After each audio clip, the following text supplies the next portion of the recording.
We're here today really just to introduce you. Most of you have talked to either Rob, myself, or one of the other board advisor partners. And we want to introduce you to Karl, who is the CEO of the Whole Caboodle, who's the partner of the platform company for our marketing synergy group. And we're going to just spend some time today talking through a little bit of, how we got to meet, some of the process, go through some of the details. As we're going through, please pop any questions you have in the chat. One of us will be monitoring. If they're pertinent to the bit that we're talking to, we'll try and bring them up at the time. Otherwise, we'll have some time reserved at the end for Q&A. We should be about an hour. And so we'll kick off. I'll pass over to Rob to just introduce himself. So, founder and board advisor for Synergy Groups in more ways. And what we did, the whole idea of Synergy Groups came about because we wanted to add value to people's journey because they were exiting without necessarily getting the best value for their business. So over the last few months, we created a system, which is what you see today, which is Synergy Groups. And Karl is one of the first groups to sign up. And we've got a whole line of them coming up throughout the year. So it's exciting times for us. And part of it is we create organic growth, inorganic growth, and opportunity value with your company. So that's it in a nutshell without going into too much detail at this stage. And I'm Tonya Nagle. I am a board advisor and consultant. My background is in consumer services, consumer goods, and also B2B. And I got into this because I'm passionate about helping independent businesses grow and scale. I was an entrepreneur myself before I went into corporate world. And the moment I got into that, I learned all these things that I wish I had known about when I was being an entrepreneur. So that's my journey, trying to help businesses scale and have the benefit of some of that knowledge. So Karl, do you want to introduce yourself? Yes. Hello, everybody. I'm Karl Rahmani. I'm Managing Director, but I like to be called CEO today. That sounds kind of good. Of the Whole Caboodle. We're an advertising agency. We started 31 years ago, and we've grown steadily along the sort of journey. You get big, you get small, you do the kind of things that regional agencies do. And of late, we've started working mainly on the digital side of things for our client base, which essentially is about 95% automotive based in the UK. We now build websites with AI and machine learning, which kind of deliver tailored content, track customers, quality score each visit, and shows all this to car dealers in a lead center, where they can actually see by name who's been on their site, what they've looked at. And it just means that when their salespeople follow leads up, they have a bit of context and they know what this customer is looking at, particularly with a quality scoring algorithm that we've developed. They'll see who's in market. So they target the more important, higher value kind of like sales, and then that's kind of where they start pointing and looking at. And about 3 years ago, I went to see a large Audi VW group, very large, and the marketing lady there said, "Oh, this is fantastic, Karl, but kind of what do I do with the data?" And I've never been asked the question, like, you track customers, you do them, but what do I do with it? So I went away and developed this current version of our code 2.0, which allows dealers to actually interrogate every visitor on the site, even ones we can't ID by name initially, and understand what they've been looking at, what they've been doing. So if you've got a marketing campaign and you want to sell, I don't know, 100 Audi A3s, you can target just the people who've been searching for A3s on your website and remarket to them. We call them interventions, and that's kind of how it's done. And that's what our clients do now. We've now got 36 of these sites live in the UK. We delivered 12 new sites in January. We've got another 4 going to go live in April. So it'll make us 30 sites in total. We're also kind of advanced negotiations with a very large company in Australia who are looking for 260 websites. So that's going to be a big job. We develop in India with a company we own in India called the Whole Digidoodle, and they do all our development work. So everything we've built is built proprietary software, and so we can do whatever we want, really. And probably the last sort of 6 or 8 months, we've been working with AI more heavily than we have been, and we're looking at developing AI agents that autonomously sort of lead on telephone numbers, and they dial out for car dealers, and we're just dealing with car dealers now. They can do follow-up calls, they can book servicing, they can confirm test drives, and we're also building an AI agent which will work on the websites.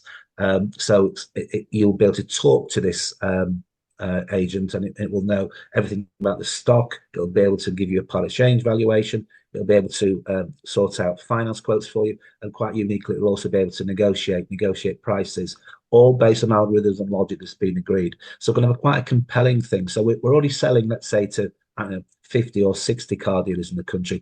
We've just got more things to sell to them. And just in talking to car dealers about this, we've got 18 orders in the pipeline. We haven't even launched the products yet. They've just seen some sketches, a little mood board. And because most of our clients are with us for a long, long time, in fact, two of them, one of them has been with us from day one, and one's been with us for like 20 years, and big groups in the UK. And we have a good reputation and a good name in automotive marketing here in the UK. And why I wanted to get involved with Synergy Group is I want to do it all over the world. I don't just want to do it in the UK. I want to start off with English-speaking countries. But our agents can do 36 languages, because you just flick a switch, they become Spanish, they become German. So the whole product and the product base will be sold worldwide. And that's the idea, and that's what I wanted to do, and get help from the Synergy Group to make that happen. Excellent. And I think, as somebody who has a strong marketing background, what I love about your proposition is that question, which is lots of people have data. They want to understand the customer journey, and they want to be able to personalize, but stitching together all of those systems is really complicated, quite expensive. And so I love what you've been able to do is bring it really specifically with a deep knowledge of the automotive industry. Yeah, I mean, I've sold cars, and that's one of the things I've done years and years ago. Part of my schooling by my boss was I had to work 4 weekends in a row selling cars at a car dealership. And so you do misleading adverts. That was a thing you did back in the 80s, where you put misleading advert, alternative offers, special offers, etc., etc. And the words up to and from are perfect for a marketeer. So I learned how you got certain people that come in inside out and get them the right round, trying to sell them a car. And also, so that makes you understand how to shift metal and how to make money on selling a car, because it's not about just selling a car, it's a finance and insurance product you can sell on top. So I've worked on their side of the desk, and some of the things that when you go see them on a regular basis, because I still go visit clients. I mean, obviously there's Zooms and things like that, but there's nothing better than going to see their clients. Is understanding their problems, their needs. That they have to make every penny count. They have to quantify it, and they know nothing about their website. Analytics tells them stuff, and that's it. But with our products, they know everything. It really shines a light on their data, what their customers are doing. And even if they come back, 6 months later, as a customer, we'll know it's them.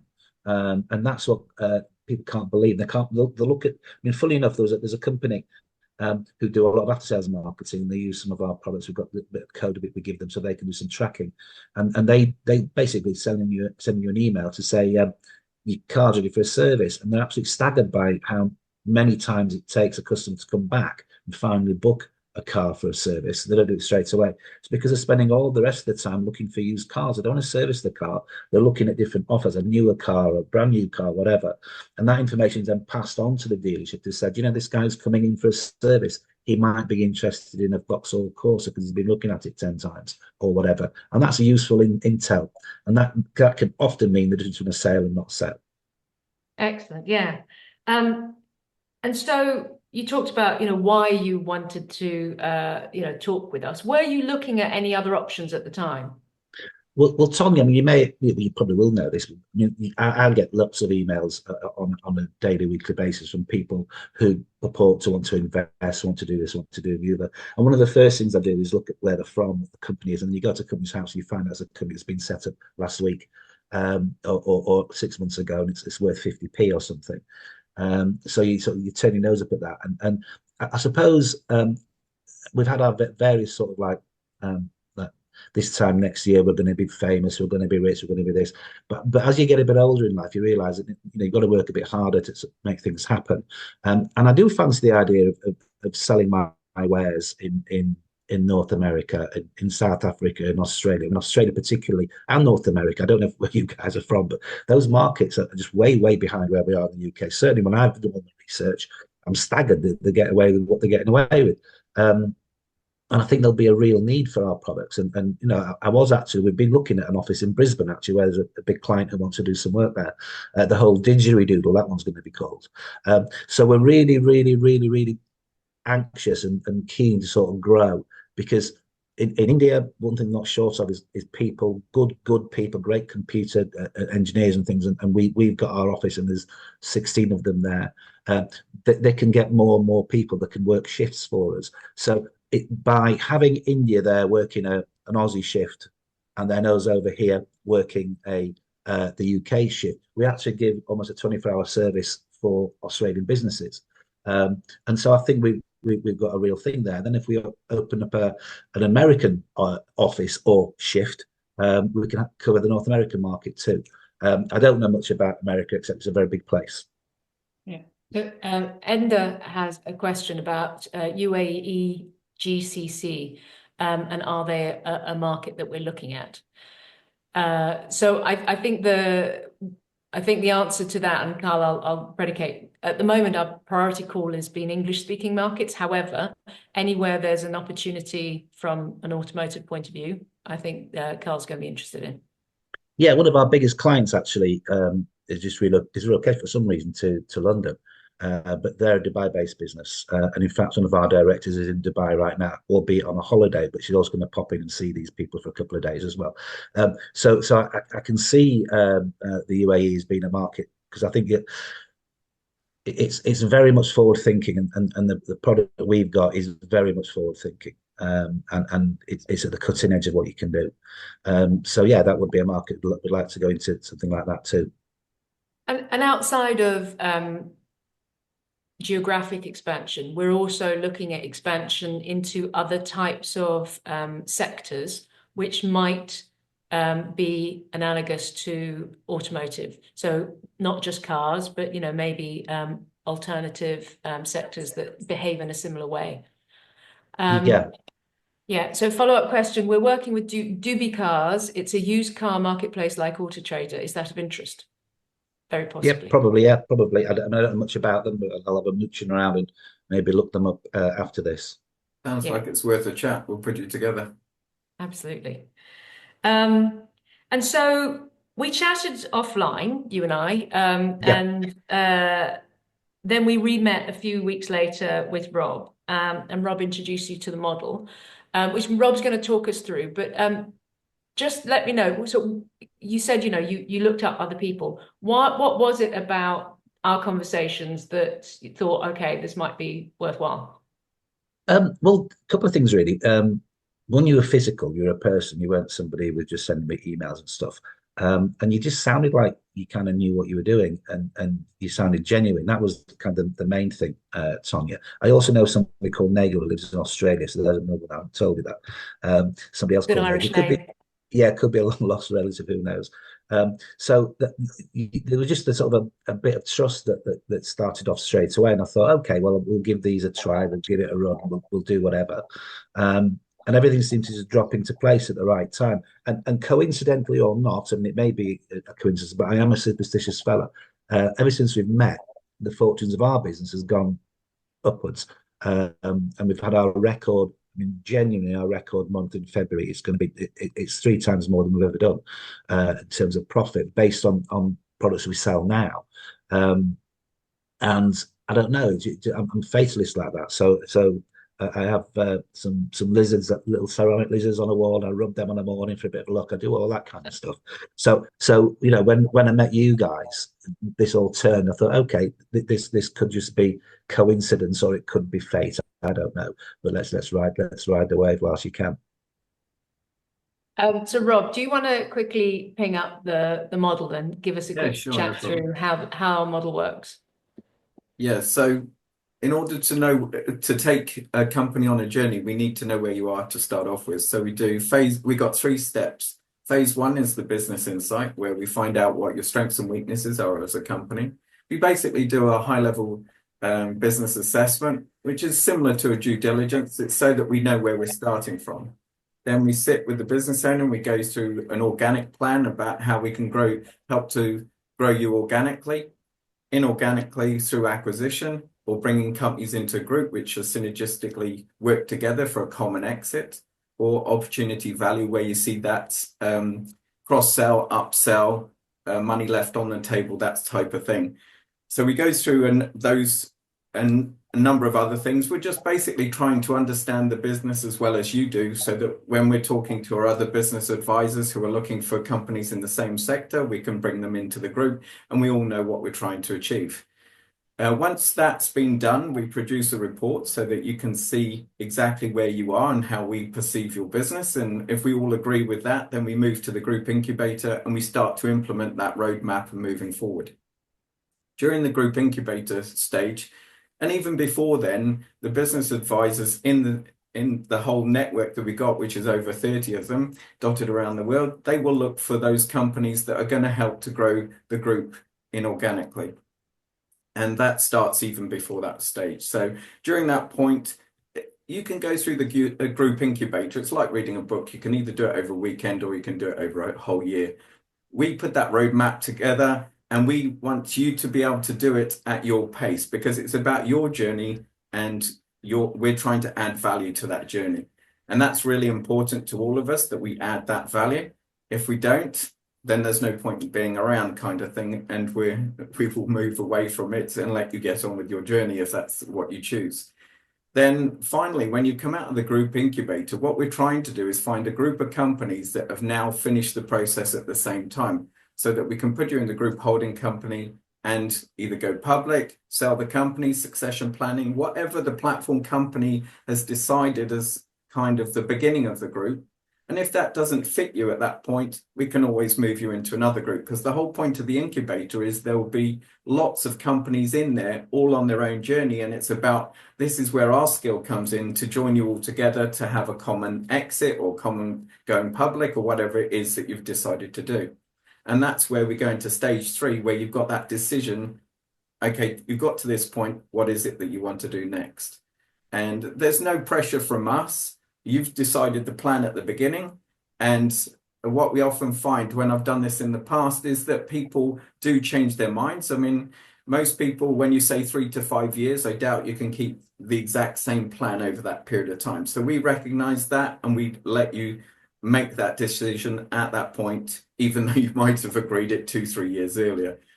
So yeah, it's there to be changed as you want. So if you've got any questions on that, what was it about this that really got you, Karl?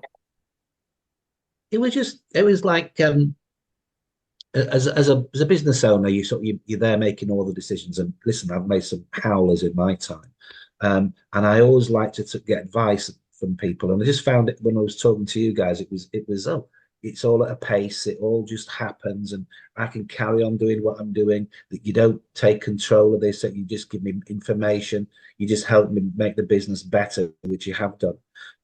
Certainly have done. So that I liked, and just someone to talk to, really. And I don't know who's on this call, but my experience is that it's quite lonely sort of being sort of MD or leading the business, because you're driving the business. You've got to be HR one day, you've got to be sort of this another day, that another day, creative the next day, and you've got to get in your car and go see people. There's lots of things to do, and sometimes you forget to do the simple things. And that's where people like Tonya will say, "Oh, you've got to look at that KPI, look at this KPI," and you go, "Yeah, you're absolutely right. No, I'll get that done." And then you do get it done, and it just makes things a lot easier. So I liked all that, and I like the fact that you commit to something, but you don't actually commit to something that's going to be like a lead weight around your neck all the time.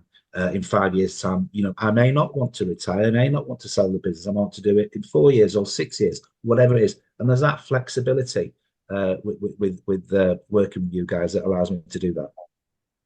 And I know that you kind of talked about that, but and the positives. What were any barriers or concerns that you had in approaching it?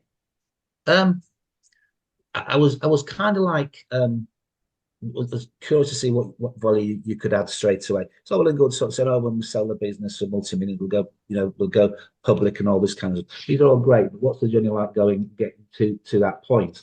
And I think you just broke it down, made it really simple because actually you just continue doing what you're doing.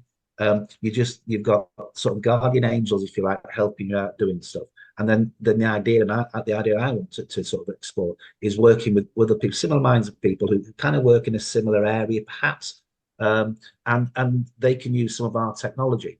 And then you can resell that. So you'd have to invest huge amounts of money. I'm thinking, actually, that'll be good because there's things I want to be able to do that I don't want to start employing 20, 30 people doing social media. But if somebody can do that for me, part of the group, why wouldn't you give the work out to somebody that's part of the group? It kind of stays within your group. And I like that idea of a sort of a big sort of group of companies that are all working towards one aim, which is a one day achieving a sale. But the journey in the meantime is fun and everyone helps each other. Yeah, I think collaboration is a really important mindset for this endeavor, because particularly going up to that incubation stage, it's what you make of it, right? And the more you collaborate and the more open you are in offering help and also offering up what you're struggling with, the more you're likely to be able to get the benefit of the group. Because, I think a lot of the time we tend to be a little bit guarded, and particularly in sort of saying, actually, I need help doing this. But in my experience, the more people are open to that, the more they give, the more they get. Yeah, certainly. It's also that sanity check. Sometimes you get ideas and you just want to bounce them off someone.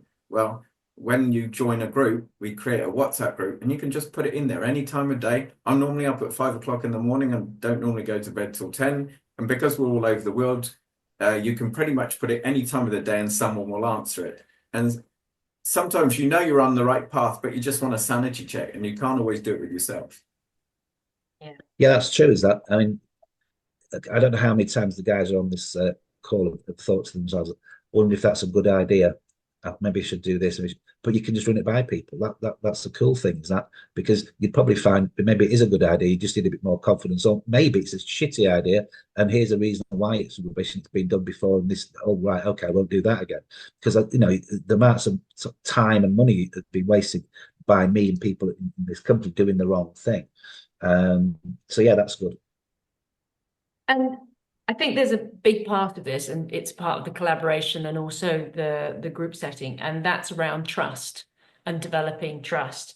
What are the things that you think are signs of that? And then I'm going to pass on to Rob, because I think a big part of that is transparency. So I want to show them what the agreement looks like. Yeah, well, from my point of view, just pick up the phone, can send an email, you guys are then there, and you come up with some solid advice. I mean, just this autometric stuff, actually, that you sent an email back. Yes, you're not a copywriter, but you're also, for me anyway, valid to sort of give a view on something that's been written. So I've put that through various LLMs and whatever else and hashed it out. And yeah, you're right. So some of the stuff that you put together, I think will make Autometrica a product that can fly.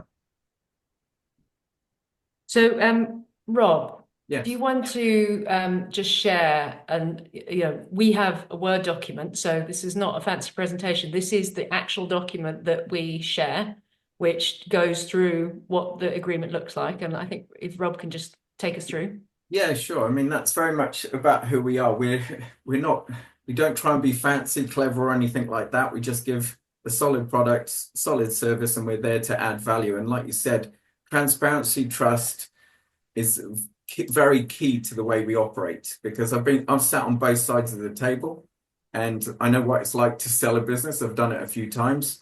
I also know what it's like to be a buyer. And a lot of the times that's not necessarily the best relationship. So, because both sides are trying to get something from the other. So what we try and do is position ourselves on your side of the table and help you on that journey.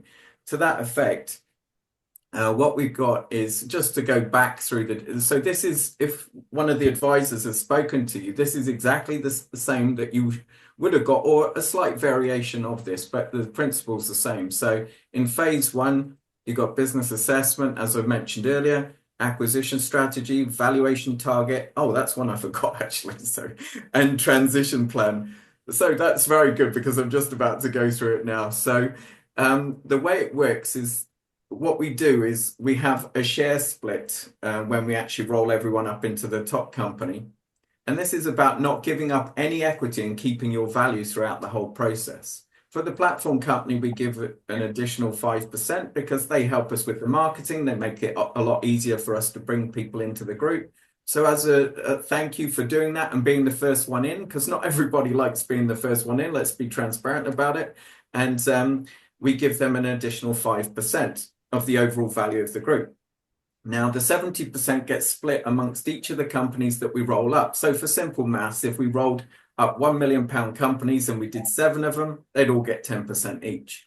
Then platform company gets 5, and we've got to sell the group for more than 7.5 million for us to make any money. If we don't, we take a haircut on that, and you don't. It's always about you getting the target exit that you want rather than us taking out of that target exit, if that makes sense. I think it's worth saying there that when Rob gives that number of, say, 1 million, that's the valuation, not turnover or EBIT. It's the valuation, the target valuation. Yeah. So what we're looking for is that if you've ever been on a call with me, you'll hear me often say this. I need a required and a desired valuation. So the required is the price that you will not sell underneath. Now, quite often when people put their companies up for sale, and this is where this whole idea came from in the first place, is that as a buyer, we go in, we value the company, say at 500,000. The business owner will say, well, I want 1 million or I'm not exiting. And you get this really difficult situation where both sides are trying to get to the point. So part of this process is getting your company so it is the nice house in the street. It's the one that everyone wants to buy. And that is what we do with the systems, processes, and all the early stage that we go through in the incubator. But if you target the required price, then that's where we go for. And then the desired is anything above that. So the way we do it is we have a valuation matrix, and this is deliberately put in place right at the beginning with the platform company, that so that every single company that comes in after you uses the same valuation matrix, so it's fair for everyone. Back to that fair and transparent and trust again.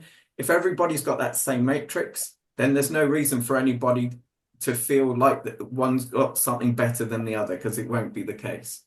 So we'll sit down with you and we'll go, right, the normal way of doing it is EBIT, industry multiple times, and then plus assets minus liabilities.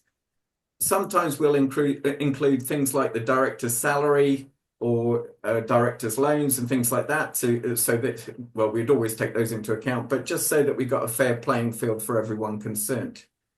And then our fees are, everything we do is about value add. So our fees are deliberately set so that we have to add value and we're incentivized to add value.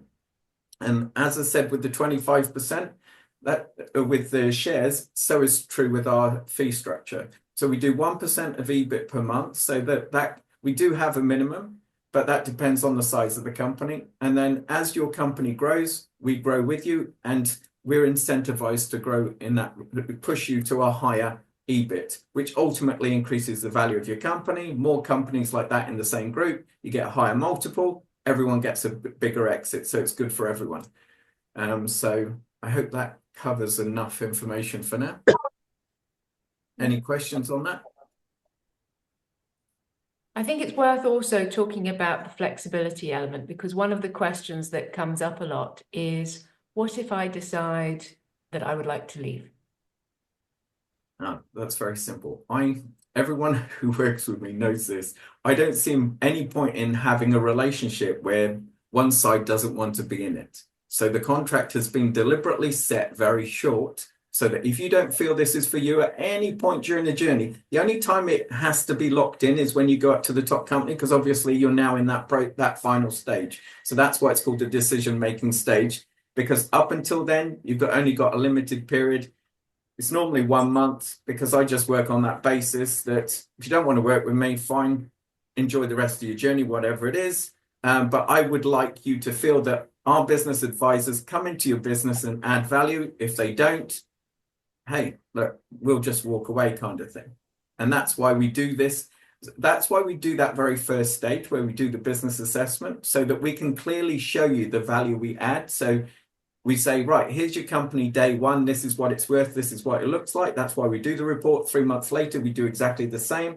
But now we're just changing the figures, and we can say, right, this is what we've done in the last 3 months. And you can actually, because sometimes you do, you're busy in work and you may not remember exactly what's happened in that period of time. But by doing those clear steps, everybody knows exactly where they are along the journey.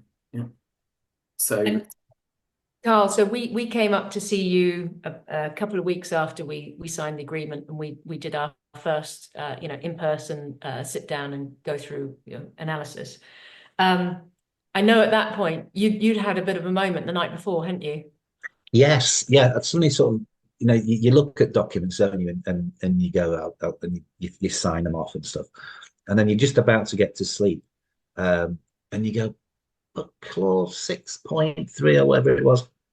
And I actually went, fuck, have I signed off 20% of the business? Have I given my business away? I was panicking about it.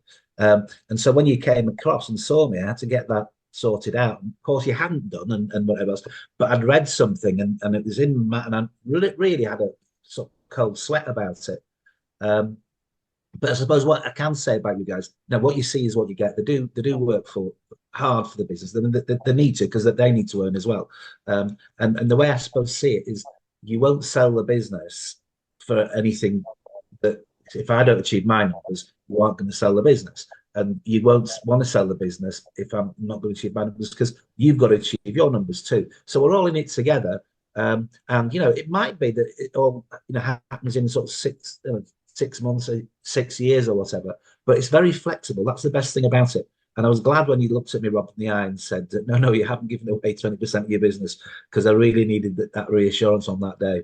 That was funny, I got to admit. Yes. And it is a good point, and that is exactly why we do it, because there's a lot of people out there doing a business investing, buying businesses and everything else, where they will look to take an equity stake in your business. And that's exactly what we said from day one. We do not want that. We want to add value first, and then we'll help you with your exit. So, and if we do choose to buy in, like I said to you, ground zero is, would you like to sell your shares now, say for £1 million, or when we've reached the required valuation and now they're worth £1.5 million? From my perspective, you'd always sell at £1.5 million, yeah, kind of thing. And that's where it's having that opportunity to do the journey at your own pace at the right time. Yeah. So Enda has another question. So and I think this is based on, it's that barrier. So the businesses retain 100% of their own company all the way through this process. The question is coming then is, when we join the top group, do we swap our shareholding for shareholding in the top co? Correct, 100%. But that's where, and just for clarity on that, so we've done the valuation on day one. You're following exactly the same valuation matrix throughout the whole process. And when we roll you up, we revalue every company that's going to be rolled up, and then we give them that split of the 70% relative to their valuation. So it's totally fair at both ends of the journey. But the point is that that percentage will be worth the minimum of your required target. So make sure you get the required target right, because at that point you can decide not to do it. That's why it's called the decision time, even, so that you can decide what you want to do. But if you feel that in 3 years' time, okay, my target was 2 million, but it's now 5, you just don't roll up at that point. You just say to us, I need to go on a journey a bit longer.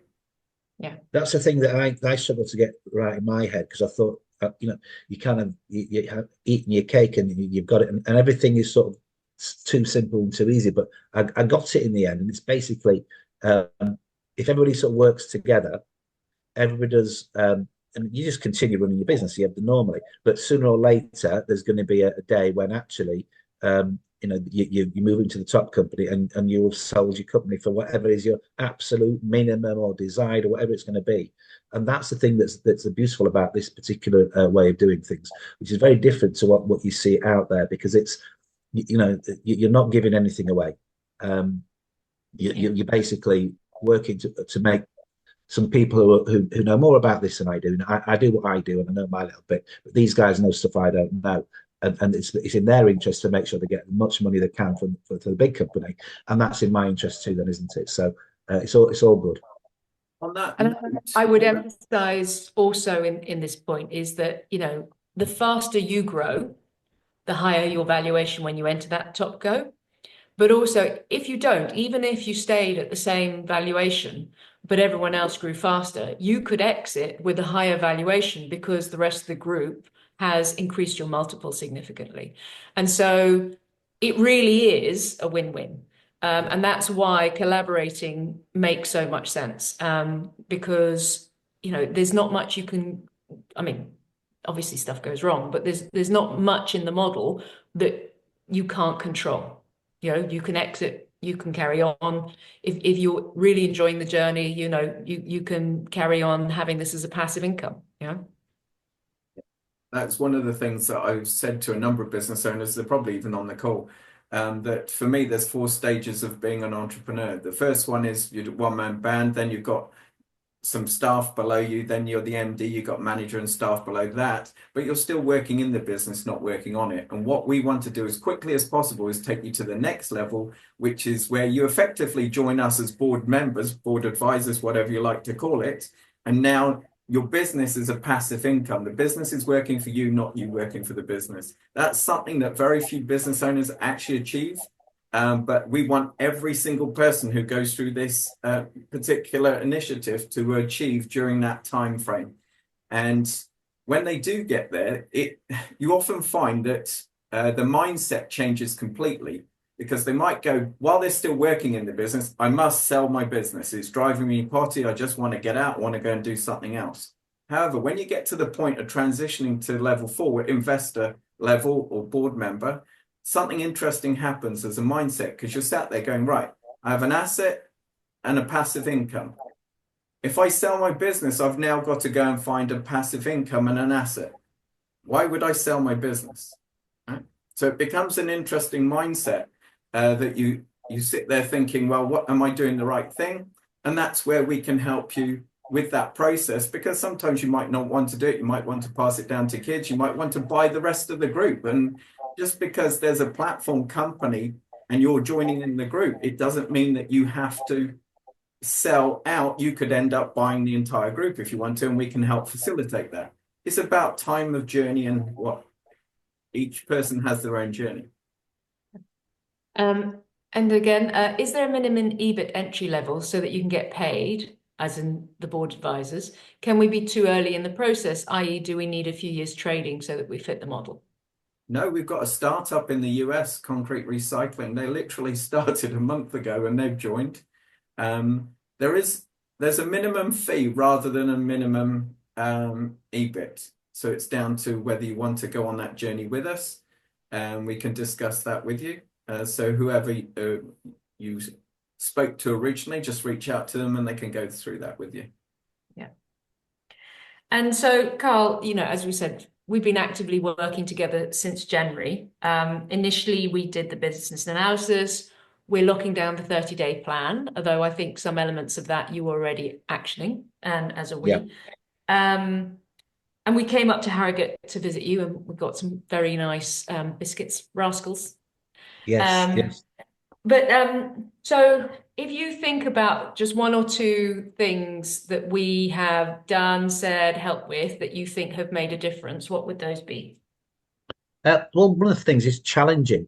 You'll challenge things that we might think of doing. You'll challenge them, and actually, you need challenging, because you don't have a monopoly on all the good ideas. As a business owner, you built your business up. You kind of think you know what you're doing, but you're always looking for somebody who can challenge you, and you kind of like do that in a good way. So it makes you think twice about, well, should I do this? Should I do that? Also keeps you on your toes, because when Tonya wants a report, you've got to give Tonya a report. Otherwise, you feel you let people down, yourself being one of them as well. So that's good. It gives you got someone to report to, because I don't know how all you guys set your businesses up, but as an agency, I was working for other agencies in Manchester, London, Leeds, and then decided I could do it better myself. So the agency I left, you scarper away from, and you start running your business. You set up your first overdraft, which was £15,000, and you go see the bank manager. And it's all very, very stressful. And you lift your head up a year or two later, and suddenly there's 10, 20 people working for you, and you think, oh, I must be doing okay. But you've had no real formal business training. Certainly, I didn't. I wrote copy and sold cars is kind of what I did. And so a lot of things you learn as you go along, and it's very good. You're always looking for advisors and things like that, and they cost an absolute fortune. These guys don't, and they're working to make you more profitable. So they make a bit of money, and then you make some money. So it's actually the best of both worlds. You've got a business advisor who's incentivized. Thanks for pointing that out. But the other side of that is that we want to add more value in any one year than what we cost, basically. So well, you'll do that. That easily. Yeah, and that's our driver, basically.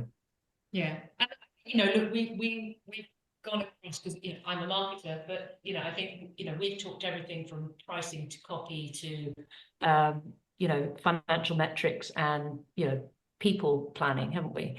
So I think there is a breadth, and I think one of the things that we also do is talking about your personal roles and what your plans are and what you enjoy doing and where you want to be in the future. How have you felt about those conversations?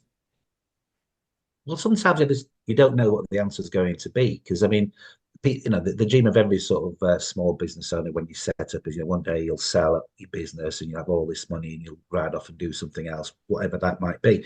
I mean, the thought of retiring scares the living daylights out of me, because for all my life I've worked and I've got a reason to come into work, and I love what I do and I run my own business. All that's fantastic.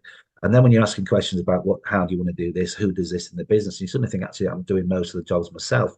And it's those sort of positive things that the whole journey has made me think some really good things about some of the people I've got, and I've got these people here. They all do a fantastic job, but they don't sort of, there's no succession that's obvious with them. And I think thinking that through, and I think, Tonya, you pointed out that maybe what I need is a sales director stroke a managing director to run the business and do stuff, and I go off and do other things. One of the things I want to do is a lot of R&D work. I've got some mad ideas about what to do with AI, and I enjoy the thinking and planning it through and testing and making things work. Can't do that and run the business, sign off the accounts, do this, do that, motivate somebody, discipline somebody, let somebody else do that. So looking at strengthening the board, if you like, or the management team in that area would be something I wouldn't have spotted, but you made it fairly plain that actually, yeah. And then when you walk away out of the meeting, you think, yeah, that's absolutely what we need to do. So it'll cost me a bit of money to get somebody, but we'll get somebody, and hopefully that somebody will release me to do more things, and actually they will cost me a penny in the end. That's a good point. I'll just bring that up from our perspective, is that although Tonya and I are directly working with you, the other thing that anybody coming into any of the groups has this flexibility to pick, like the board they can't afford, so that you can go through all of the different partners that we have on the website. We are about to add a lot more, and you can say, right, okay, I want these guys on my board. And then when you're talking to other companies, they won't cost you any more money. They're there because they work in the same sector, so they add value to you as a company, but they can then go and put that board advisory on their LinkedIn. And when they're talking to companies in the same sector, it gives them credibility to be able to enact on that. So it's a win-win for both sides. And you imagine you're a company there. Now, it doesn't matter what size company you are. You say you've got a board of advisors, you're building your board. It makes you look like a much more organized company, and you're building in the right direction. And that's another value that we bring. Is no extra charge, but it's one of the things that works for marketing particularly well. That's brilliant, isn't it? I've actually missed that point, but yeah, that's fantastic. I'll be leaning on you soon about a couple of things there. That's okay. There's a few people that have already reached out in the group that would like to opt for that the other way around. So they've actually put themselves forward. Yeah. And I think, then as your primary objective, which is in geographic expansion, we're looking at partners, and it's great. Edna's already poked his head up and said, what about doobie cars? But let's talk a little bit about specifically, where, what type. We've discussed this a little bit. Where are we coming out? Well, I think there's set up as a regional advertising agency. It was always like difficult to sort of specialize and say specialize in automotive, because it's kind of like the one of the ugly sisters of it all, really. It's not really advertising. So, but these guys have got a lot of money to spend. It's a fairly glamorous kind of business, and if you know, cars are all glamorous, but the dealership end is nitty gritty. So we've decided that the best way for me to sort of continue performing and growing the business is to absolutely specialize in automotive and be obvious about it. So we're about to sort of change our website to be far more automotive focused than it is now. And what we can sell quite well in the UK, we can sell in other areas of the world. The first thing would be English speaking countries, because that just makes it easier. But nowadays, translation bureaus and this kind of stuff, and also AI in different languages, it's just a flick of a switch. So there's not quite so much of a barrier. So we were looking at Australia, simply because we've got this opportunity in Australia. We've also got a third party introducing business that huge worldwide business that taken a particular liking to what we say and what we do, and they want to introduce us into their business, and they've got a 95% market share in automotive, and particularly what they do. So they've got contacts and contracts. So we kind of want to find people who have got these things in automotive, but they don't sell websites, they don't sell AI to them, perhaps.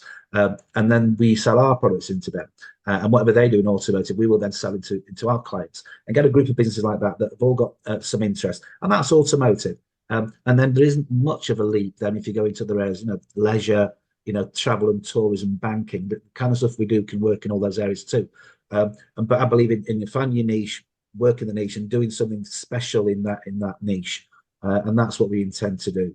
We've certainly got that with our AI website platform, and then we get our AI agents, autonomous agents, as well as web-based agents.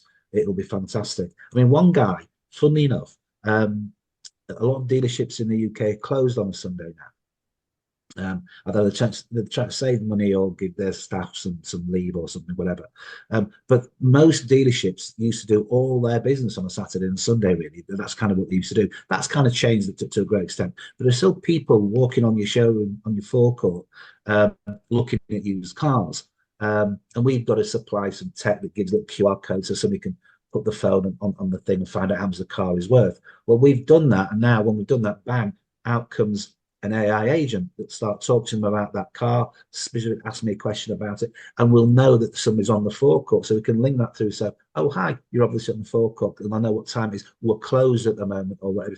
And they just blew their minds at all the technology that we can give them on this kind of stuff. So, and that was just a little meeting with somebody saying, oh, could like on a Sunday we have a skeleton staff, we might have 3 salespeople, and they're all sat with somebody. The phone's not answered.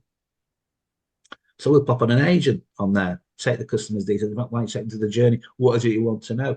Oh, I'm on your website, I'm looking at this car. Okay, fine. And this agent can talk all about it. So it just blows the minds of the things that can actually be done.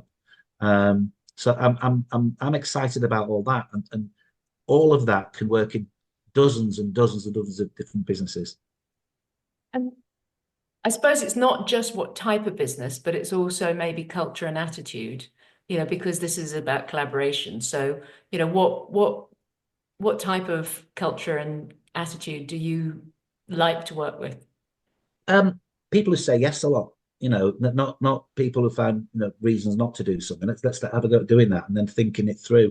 I like that. I like spontaneity as well. I like people who, let's go, I'll prove them wrong. I'll get that done. That's the kind of thing I want. I'm not a corporate bloke, I wouldn't be sort of great on a big board of a PLC or something, because I'll probably just say it how it is. So that's kind of what I'm looking for. I'm looking to work with people like that who not shoot from the hip, but that they know what they're doing and they just go off and get it done. And I'd like some of the knowledge and some of the things that these other people can bring to the platform that we're kind of in. And sell that to my clients, because there's only so many things you can keep selling to a client. You can put your prices up and eventually they'll feel that, but sell them other services. They're already buying these services from somebody else, so sell them all services that you can sell, and that's the plan. So what's next for us? We lock down the plan, and we go into execution mode. What does that look like? What are, you know, so we have a 30-day plan. You have a business growth that's going on. What are your ambitions for the next, 3-6 months, as we're really talking about the short to mid-term? Well, I think probably finding sales director, managing director, that's probably important. Launching these AI products, which the first one's probably going to launch in April, the next one will launch in June, and this line of orders that we've got, actually making them invoices and making them, people start paying, and car dealers, in my experience, are like sheep. They'll see something going on somewhere, they'll go, "That's fantastic," and they'll buy. We'll do a couple of press releases in the UK, honestly, maybe just one, and there'll be queues of people wanting these products. Because everybody's curious about AI. Everybody wants to get involved in AI. I went to an exhibition in November in Birmingham, and everything was AI. They said, even though it wasn't, just put AI on the end of things and to get some sort of like smoke and mirror thing going on with it. We have got these products, and people will want the products. And the one in March that we might do, I might be able to demonstrate some to people if they want to have a look at them. But it's absolutely fantastic, phenomenal what they can do. And if you don't jump on it now, you'll be wishing you had have done, because it's moving so quickly, so quickly. Every week something is launched, which is more jaw-dropping than the previous one. Yeah, and I think what you were saying is, actually the proof of having it out there and having it working and delivering increased conversions, delivering the types of results, and being able to show that is really going to pay dividends. Yeah, I mean, I spoke to a lady who's a marketing director of one of the top 25 motor groups in the UK. And we've known this company for a long time. And we used to be their marketing agency back in 2011, is when we started working with them. And I just said to her, "Oh, you'd be interested in this, would you?" Well, literally, I was invited to a board meeting on a Zoom, showed the people there, and the cock a hoop. And it's all about AI and how it can help them, how it can make them perform better as a business. It's what people want. So if I don't sell them a website, if I don't sell them some PPC, if I don't sell them this or that, whatever it is, I've got AI, and there aren't many people doing it properly, and they're in my particular niche anyway, which is automotive, and that's why I'd like the group, to all be thinking like this, because if you can go and sell more products to your existing customers who are happy with you, you'll be selling a good product as well. They're even happier with you, and you're just raising your income. Yeah, we'll introduce you to someone in a different industry where you can literally cookie cutter it straight into a new industry. Yeah, definitely. I mean, that's the process of getting an agent made and everything else. It's complex, but it's kind of the same thing. You can't press a button and clone it and it does a slightly different thing, but you kind of can. So you give it the knowledge and the training. I told one client we'd take them to a training academy afterward, and this is true. Every single call they make, every single text conversation they make goes in. You get transcription of it, and it goes into a big pool. And we've got another AI sat on that, and it's looking for where the lines are breaking, and then it's suggesting how you improve the prompt, how you actually would suggest maybe handling that objection next time. And that means that all the agents go there and they all get fed up, so they all get better at the same time, which kind of made me think it's a bit like this group, because they're all working together and then they all get better at the same time. That's a very good point. And so I'm going to build a little bit more on your, what are the other companies we're looking for within this group, because I think you talked about regional advertising agencies, and we've talked about USA, South Africa, ANZ, but I think also there are opportunities within the UK and Ireland still. So, looking at, as you mentioned, social content, maybe people who are producing content for TV advertising, maybe people who are working with manufacturers rather than the thing. So it starts to close up some of those loops and create those opportunities between the different companies. So I think that's kind of starting to draw us to close. Obviously, we've been answering some questions as we go along. Does anyone else have any questions that they would like to ask? Christia had to drop out, but if anyone else has any questions, now's the time to pop them in the chat. While they're doing Rob, that, I was just going to cover off and say, look, any company that comes into a group, we will do a similar type of interview with them so that we can put that out as social proof that we're working with you. It will help you as a company because you're out there showing that you're trying to grow, and you will grow with our help, and that we're going to build a group around you, or you're working with a group to scale to exit or whatever it is that you're trying to do. yeah, Go on. and we can create cut downs of the content that you can also use through your LinkedIn, etc., to show some of the growth and development that you're after. So we've already got 6 or 7, I think, it's around that number anyway, already lined up once a month. But as we start to bring more companies in, we'll use that as a catalyst to announce more companies when they're coming in. And that will just help you with your own growth. It builds that credibility because you've got that, as I said earlier, you've got the advisory board, you've got that public kind of presence that you're getting out there as a business owner. You're showing your vision of where you want to go. We're announcing that the companies are coming into the group. They should all help one another to help the ecosystem grow. There will be a WhatsApp group for every sector. There already is for a number of sectors, which you would be added to. And then we have our normal calls with you, or normal visits, whatever the case may be. And then once a month, we get everyone in that group together and we kind of brainstorm about how we can work together, if there's any opportunities there. And then once a quarter, the plan is that we have a bigger event where we invite all the business owners from different sectors to come and say about their successes and everything else that they've done in that period of time. Okay, I don't think we have any more questions, so I think we'll wrap it up there. Karl, thank you so much for joining us. And thank you. I hope everyone found this useful. If you have any questions, do reach out to the partners who originally got you involved, or either Rob or I if you have questions. Very happy to always answer anything that we can. And thank you for everyone who joined us on the call today. Okay. Thank you. Bye, guys. Have a good one. Cheers. Bye-bye.